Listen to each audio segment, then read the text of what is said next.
जब मैं छोटा था ना, तो मेरी दादी एक बात बार बार दोहराती थी। कुछ देवियां ऐसी होती हैं जिनकी पूजा सिर्फ रात में होती है। दिन में अगर भूल से भी कोई उन्हें पुकार ले तो अनिष्ट हो सकता है। उस वक्त मुझे यह सब सुनकर थोड़ा डर भी लगता था और अजीब भी लगता था कि भला देवी भी डरावनी कैसे हो सकती है। पर जैसे जैसे बड़ा हुआ और तंत्र, पुराण और लोक कथाएं पढ़ने लगा, समझ आया कि यह डर नहीं था, यह शक्ति का सम्मान था। ये वो देवियां हैं जो मंदिरों में नहीं बल्कि तंत्र के मार्ग में पूजी जाती है। उग्र, रहस्यमयी और गुप्त, ये शक्ति के ऐसे रूप हैं जो आम भक्त की पहुंच से दूर होते हैं। आज मैं आपको ऐसे ही 10 तांत्रिक देवियों के बारे में बताने वाला हूं जिनकी पूजा दिन में नहीं सिर्फ रात के अंधेरे में की जाती है, और वो भी विशेष नियमों के साथ। ये देवी कौन है, क्यों इनकी पूजा छिपकर की जाती है और इनकी साधना में क्या रहस्य छुपा है, चलिए जानते हैं। इस वीडियो में दिखाए गए कुछ विजुअल्स और आवाजें AI के जरिए बनाए गए हैं जो केवल इलस्ट्रेटिव हैं। इनका उद्देश्य किसी देवी, परंपरा या आस्था का अपमान करना नहीं है। अगर आप इन विषयों से असहमत हैं तो कृपया इसे एक जानकारीपूर्ण दृष्टिकोण से देखें। 1. धूमावती देवी। धूमावती देवी शक्ति का ऐसा रूप जिसे शायद सबसे कम समझा गया है। इन्हें विधवा रूप में पूजा जाता है। न कोई श्रृंगार, न सुहाग चिन्ह और न ही कोई सहचर। वो अकेली हैं, लेकिन उनकी ऊर्जा उतनी ही प्रचंड। इनकी उपासना में ना शंख बजता है, ना घंटियां, सिर्फ सन्नाटा होता है और साधक की आंतरिक तैयारी। क्योंकि ये देवी जीवन की नहीं बल्कि शून्यता की प्रतीक है। वो खालीपन जो सब कुछ खोने के बाद आता है, और उस खालीपन में जो शक्ति छुपी होती है वही धूमावती है। इनकी साधना केवल रात में होती है, अमावस्या या गुप्त नवरात्रियों में, विशेष विधियों और संयम के साथ। लेकिन एक बात हमेशा कही जाती है, ये देवी प्रसन्न हो जाए तो साधक को मोक्ष तक का रास्ता दिखा सकती है, और अगर रुष्ट हो जाए तो सब कुछ छीन भी सकती है। 2. छिन्नमस्ता देवी। छिन्नमस्ता देवी, अगर आपने इनकी मूर्ति पहली बार देखी तो शायद आप सहम जाए। ये देवी अपना ही सिर काटे खड़ी है और उनके शरीर से निकलता रक्त उनकी 2 योगिनियों को तृप्त कर रहा होता है। यह दृश्य जितना भयावह लगता है उतना ही गहरा अर्थ भी छुपा होता है। छिन्नमस्ता बलिदान की देवी है, लेकिन सिर्फ शरीर का नहीं, अहंकार का भी। ये उस आत्मज्ञान की प्रतीक है जो आत्मत्याग से आता है। जब इंसान अपने अंदर के मोह, डर और वासना का सिर काट देता है, तब छिन्नमस्ता की कृपा मिलती है। इनकी साधना दिन में नहीं की जाती। इनके उग्र और रहस्यमयी स्वरूप को रात्रि का मौन ही संभाल सकता है, और यह साधना आसान नहीं होती। साधक को न सिर्फ बाहरी विधि बल्कि अपने अंदर के अंधकार से भी सामना करना होता है। 3. कालरात्रि। नवरात्रि की सप्तमी की देवी कालरात्रि। नाम ही काफी है डर और शक्ति को एक साथ महसूस करने के लिए। काल यानी समय और मृत्यु, और रात्रि यानी अंधकार। ये देवी दोनों को अपने वश में रखती है। इनका रूप घने अंधेरे जैसा, बिखरे बाल, गले में नरमुंडों की माला और सवारी एक गद्दा। पर इनके इस उग्र रूप के पीछे छुपा है सुरक्षा का वादा। कालरात्रि उन शक्तियों का नाश करती है जो रात में डर बनकर हमारे आसपास मंडराती है। गांवों में आज भी लोग मानते हैं कि रात के समय, विशेषकर अमावस्या या सप्तमी की रात, जब कालरात्रि की पूजा की जाती है तो बुरी नजर, टोने टोटके और नकारात्मक ऊर्जा खुद ब खुद दूर हो जाती है। ये देवी डर को नहीं बढ़ाती बल्कि उसे खत्म करती है। 4. भैरवी देवी। भैरवी तांत्रिकों की सबसे प्रिय देवियों में से एक। इन्हें मां दुर्गा का उग्रतम रूप माना जाता है, लेकिन ये मंदिरों में नहीं, शमशान में पूजी जाती है। जहां जीवन का अंत होता है वहीं से इनकी साधना शुरू होती है। इनकी पूजा के लिए साधक को सिर्फ बाहर नहीं, अंदर से भी तैयार होना पड़ता है। कहा जाता है कि भैरवी का एक मंत्र है जो केवल रात्रिकाल में ही सिद्ध होता है, और जब सिद्ध हो जाए तो साधक का डर, मोह और अज्ञान सब झलकर राख हो जाते हैं।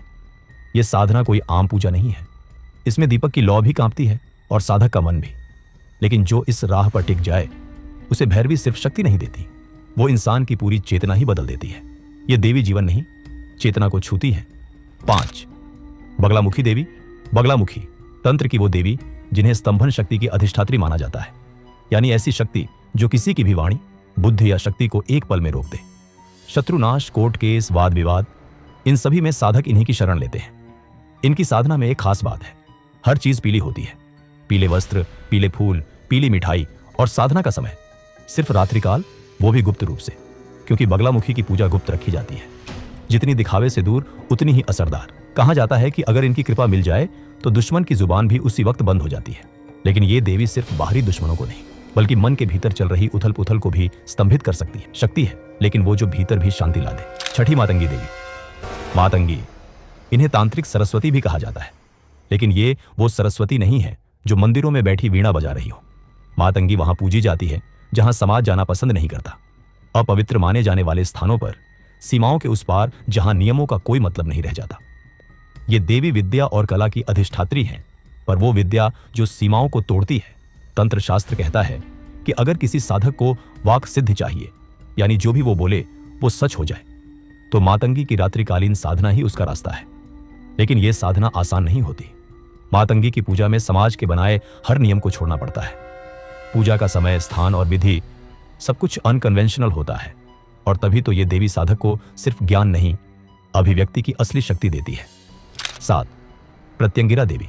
प्रत्यंगिरा देवी तंत्र की सबसे रहस्यमयी और खतरनाक देवियों में से एक। सिंहमुखी यानी शेर के मुख वाली, और इतनी उग्र कि राक्षस भी इनका नाम सुनकर कांप उठते हैं। ये देवी सिर्फ रक्षा नहीं करती, ये विरोधी शक्तियों को जड़ से खत्म कर देती है।